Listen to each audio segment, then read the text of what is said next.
Benvinguts i benvingudes al judici més polèmic de l'any i que cada part defensi els seus interessos sense engany. Jutgem per una banda la senyora Carnestoltes, reina dels pocasoltes, i per l'altra la comunitat mangraner, gent de pau i de bé. Dono veu a les parts i demano que calli tothom després que soni el gong. Acusem a la senyora Carnestoltes per obligar a desobeir pares i mestres d'aquest institut escola de nen mangraner. I també per no deixar descansar la vella Quaresma amb tanta guerra i xerinola. I per una cosa molt important que ens obliga a fer-nos disfressar un cop a l'any. Fiscal, aquestes acusacions podrien ser considerades al·lucinacions. Necessita proves que ho corroborin i testimonis que col·laborin. No al·lucino, senyoria. La vella Quaresma no diu mentida. Escolteu-la atentament i després jutgem. Jo sóc la vella Quaresma, que no fa res d'esma, i t'acuso, Carnestoltes, reina de les pocasoltes, que al treball revoltes, que fas gresca i gerinola i esbalotes tota l'escola. Proposo un càstig que t'escarmenti i que les bones maneres te fomenti. Aquest testimoni serà decisiu, senyora Carnestoltes. Està vostè contra les cordes. Protesto, tinc proves al seu favor. S'admetin, però donis pressa, per favor. Senyora, no es deixi enlluernar. Nosaltres som gent de bé i de pau. I considero que la vella Quaresma és una agitada social i que volem que la cremen a la foguera. Avant. Que no la cremarem. Silenci a la sala, que parli l'acusada.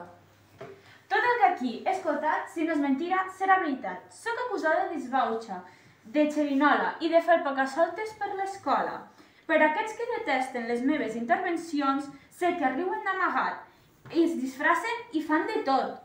Senyora jutge, si vostè no fa més que treballar, és normal que no pari de badallar. Provi a divertir-se. Potser li agafa el gust i es dedica a esbargir-se. La diversió és sana i fa bé de gana. Si dic molts de disbarats, és per arrencar somriures, que sembla que aquí són cars.